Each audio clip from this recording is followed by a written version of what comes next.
Shalom, this is Yair Davidiy speaking to you from Jerusalem, the capital of Israel, the future capital of the world. Jerusalem was once the capital of all of the tribes of Israel.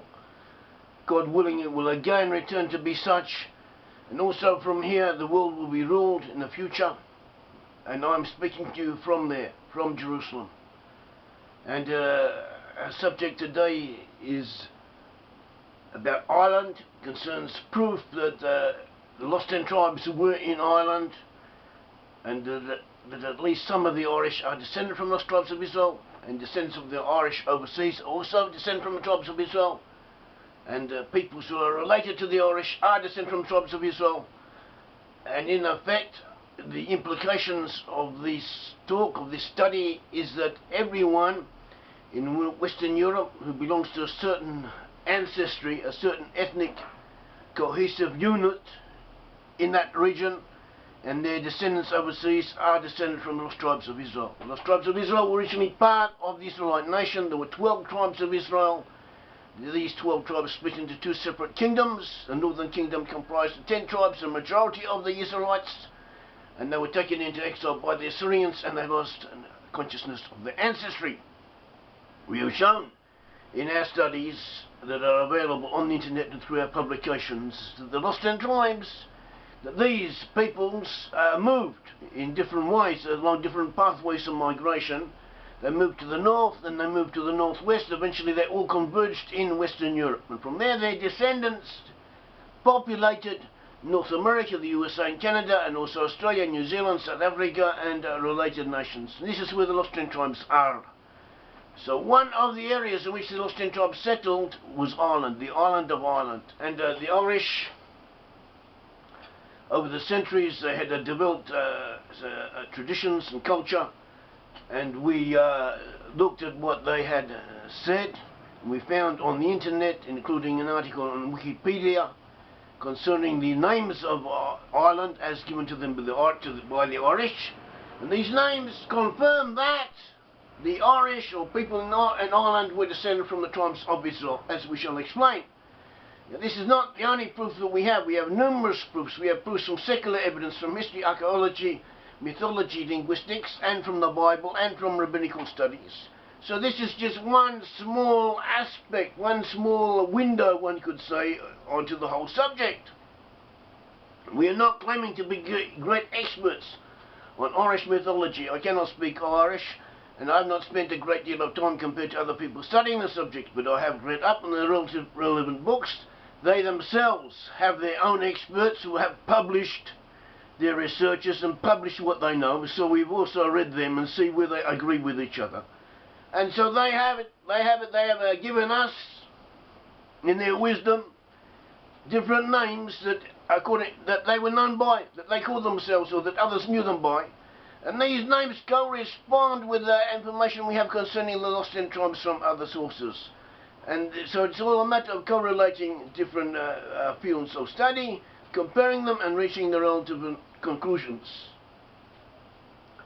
So this is what we are doing, this is what we are about to do, and we have different names for the Irish, as they call themselves. So one of the names of Ireland was Inis Ialga. I assume that's how it's pronounced, and it means the noble or the excellent island, the island of noble, which was noble. And another name was Creoch Fiunet, or something similar, and this signifies the remote country, or literally the limit of the world. So we have these two names, meaning one means the limit of the world, the other one means the noble island. And Isaiah prophesied concerning the 10 tribes of Israel. The book of Isaiah, in Isaiah 41, verses 8 to 9, he says, "You Israel, my servant Jacob, whom I have chosen, the seed of Abraham, my friend, whom I have taken from the ends of the earth, and called you from the most noble parts thereof." So here we have these two expressions, ends of the earth. And not only ends of the earth, but the noble part, the most noble, the most excellent areas out of the ends of the earth. That is where the lost tribes are to be found.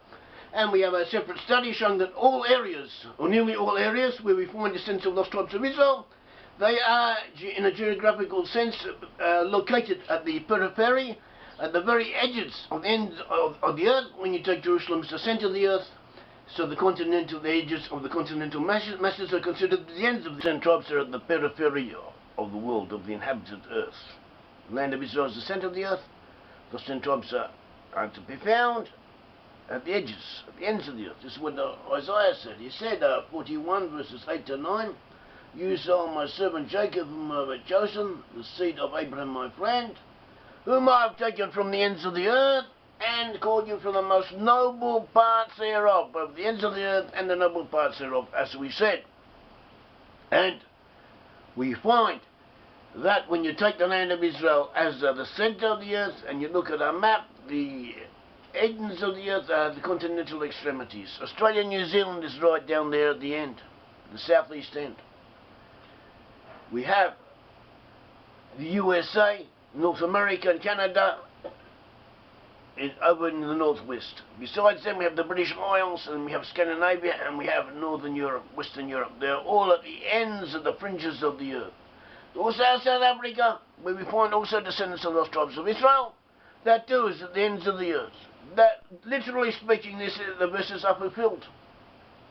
And this was a sign given by Isaiah that they would not only be at the ends of the earth, that they would be the best places, the most noble places thereof, and that this is a name that the Irish gave to themselves, or the sages of Ireland called the island. They call it the Noble Island, and they call it the limit of the earth, the end of the earth. And so they as if they looked at the book of Isaiah and applied these names.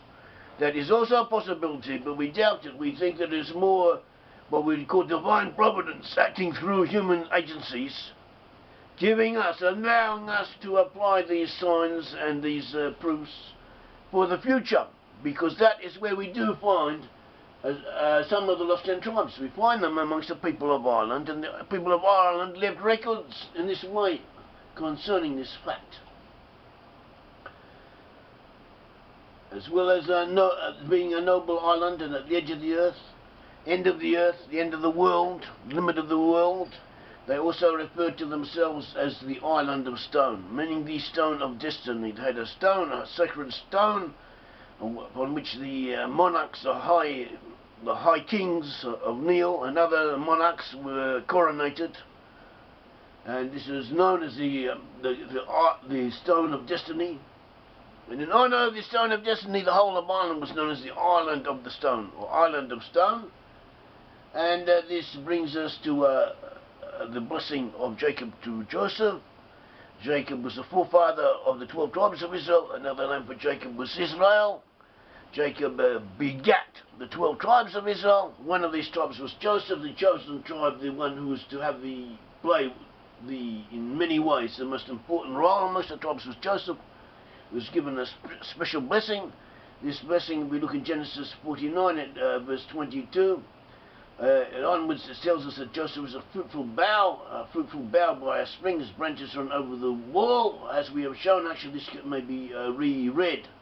To read that he will be a fertile son is Joseph, a powerful son is Joseph. Under the eye of providence, the door of this master is one towards the bull. That is how we have retranslated that, and should be translated, and we have explained this translation elsewhere. At all events, he continues in verse 23, Genesis 49, verse 23. The archers fiercely attacked him, they shot at him and pressed him hard. His bow remained taut, and his arms were made agile, the hands of the mighty one of Jacob, by the name of the shepherd, the rock of Israel. And this expression should perhaps could also be rendered, could be translated from the Hebrew, the hands of the mighty one of Jacob, or the hands of the great bull of Jacob, Yair, by the name of the shepherd. From there comes the shepherd, the stone of Israel. The word translated usually as rock of Israel. In Hebrew it's Evan. Evan more correctly means stone. As we find in the book of Psalms, we find the expression, the stone that the builders rejected, the stones that the builders rejected, it has become the major cornerstone, see in Psalms 118 verse 22. Now the word used, the stone is Evan. So Evan in this case means the foundation of the building, and this is what it means here. And we see that this expression Evan stone was pertinent to the blessing of Joseph, and so too amongst the peoples who settled in Ireland, or were moved through Ireland at a certain stage, were also those from the tribes of Joseph, and so therefore they.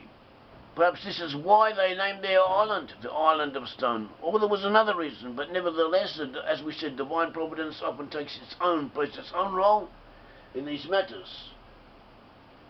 So from this point of view, from the point of view of symbolism and imagery and so on, it doesn't really matter why they chose these names. The point is that they did choose these names, and these names are pertinent to the lost Israelites. They are pertinent to the lost Israelites, and they tell us something about the lost Israelite identity of the peoples of Ireland, and what they tell us is confirmable. It is compatible with what we know from other sources, biblical sources, and from the Talmud and the Midrashim, and from history and so on concerning lost tribes of Israel. Also, Ireland was known as Isle of Mists, Isles of Mist. A mist is actually a cloud, a low-lying cloud.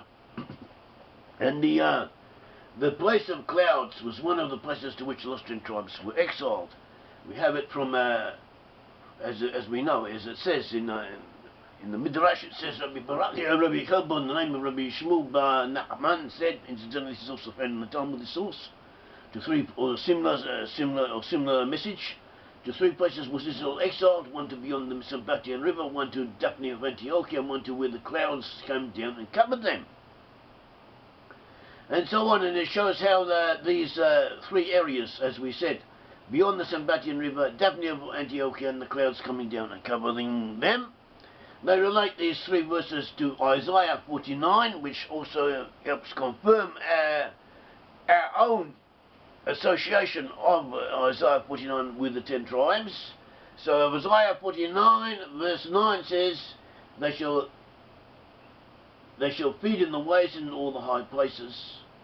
And these are those who were exiled to Daphne of Antiochia. That's what it says, to Daphne of Antiochia. Daphne of Antiochia was in northern Syria. It was in the region otherwise known as Hamath. Hamath was in northern Syria, and in those times it was an important centre. It is known in archaeologists frequently find references to Hamath. After the Assyrians conquered the land of Israel, they exiled all of the 10 tribes, and they controlled all of the Middle East. A portion of the 10 tribes, they took them overland and settled them in areas in the northern Media, around the Caucasus, Azerbaijan and all that region. But they also settled a portion of them, they took a portion of them, as we are told in the book of Amos, chapter 1 and chapter 4 as well, and also indications in Isaiah and elsewhere, that they took a portion of them by ship. They transported a portion of the Israelites directly by sea to Spain. And in Spain, the Israelites were forced to work in silver mines. Another in the mineral resources that existed in that area, and we find that silver was a great quantity of silver began immediately afterwards to circulate within the Assyrian Empire, and we also know that the Assyrians were using Phoenicians, that is people from Tyre, the city of Tyre, and also people from the Philistines, the so-called Philistine cities, whom archaeologically may be identified with those of Minoans, so-called Minoans from Crete, and from Messenians from Greeks. They had a similar culture, and as far as artifacts and so on is concerned, as the Philistines did. And they too participated in the transportation of Israelite captives. Amos condemns them for this. Archaeological evidence tells us about this. Some archaeological evidence also from Irish legends and Roman writings. We can reconstruct what happened. The Israelites were taken to the southeast and southwest of Spain, as archaeological findings also tell us. At that time, from after 750 BCE, there was in southeast Spain and southern Spain, there was settlements of Phoenicians, or people from northern Syria, and they settled in the area, and they remained there for about 200 years when they disappear. And we know from other sources that they had rebelled against the Philistines and against the Phoenicians, whom they had worked, and they had moved to the northwest of Spain, and from there they had moved into the Gaul and the British Isles. And we have the Chronicles of Erie, Chronicles of Erie, written by O'Connor, someone named O'Connor, who transmitted what he'd received from Irish sources. And he says that from Hamath, that the Gael Eire or Eire Gael were taken, whom he says were the ancestors of the Irish, were taken by ship by Phoenicians, being directed from Hamath. From Hamath, in other words, from Daphne of Antiochia, as the sages told us. They were taken from there, assembled there, and taken from there and sent by ship to Spain, where they rebelled, and from there they moved to Ireland, as other sources also confirm. And so this is what we have in Isaiah 49, and Isaiah 49 also says that those who are in darkness, show yourselves, Isaiah 49 verse 9, and those who are in darkness, show yourselves in the future, refers to those whom the cloud descended upon and covered. And this is what we have, and the Irish called their island the Island of Miss. So this is an indication, and the Island of Miss, or place of Miss, was one of the places in which lost 10 tribes are to be found, according to this source, according to the Talmudic source, and the Midrashic source, as found in these sources. Also says, say to the prisoners go forth in Isaiah 49:9, that is referring to those who are beyond the Sambatian River, and we have shown elsewhere where the Sambatian River was, and this too relates up to our overall identifications, that all the different sources all come together, they all come together and point in the same direction, they all interlock with each other and are compatible with each other. Another name for Ireland was Hibernia. Hibernia was after Eber, they said, or Heber, and Heber and Eber were names found in Ireland, also in Britain, also in Gaul and what's now France and Holland. Throughout that region of Western Europe, the so-called Celtic peoples, they referred to themselves as Eber or Heber. They did not call themselves Celts. Celts for these peoples is a relatively modern term. It's taken from Roman writings, but as we use it now for peoples who existed in this region before the Germanic peoples invaded, in this region of Western Europe and in the British Isles, including Ireland, they referred to themselves as Heber or Eber. And this word Heber or Eber is a form of the word Ivri or Ibri, which is in the Hebrew Bible is what the word translated as, or transliterated as Hebrew. The Hebrews called themselves Eber or Ibri. It's in effect the same word. And this was also the word where the inhabitants of Ireland call themselves, also the inhabitants of Britain, and the inhabitants of people in the West.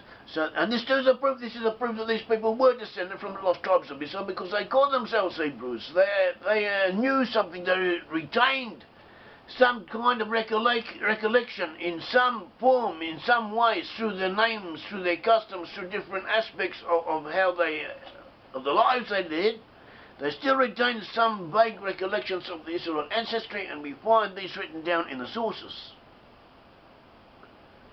And so to another name, which the island was known as Irlanda. Irlanda, according to the source, is named after Yair. Yair was the son of Mili, a famous ancestral leader.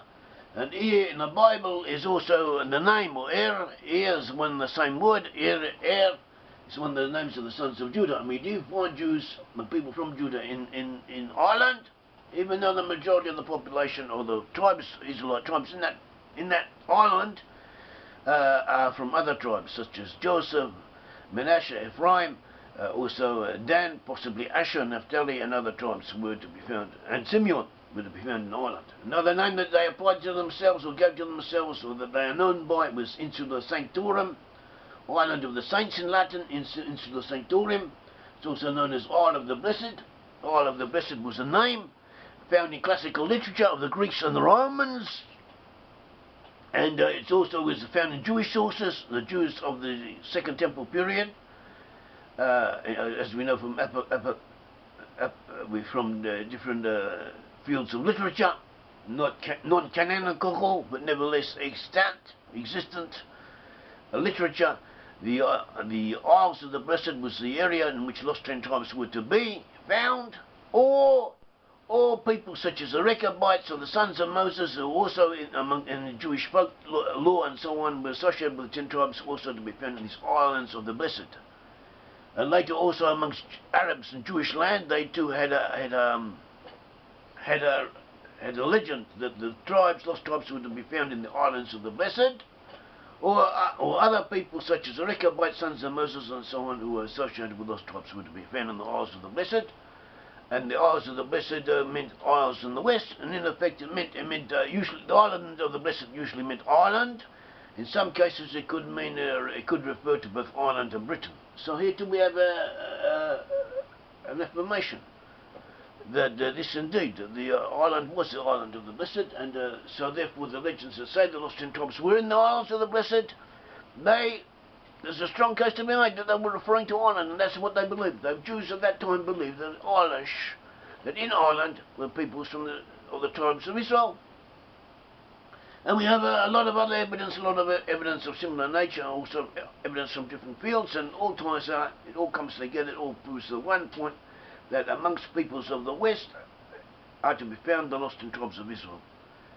And that is where the lost 10 tribes of Israel are to be identified, and that is where they gave expression to the Israelite ancestry as predicted by the Bible.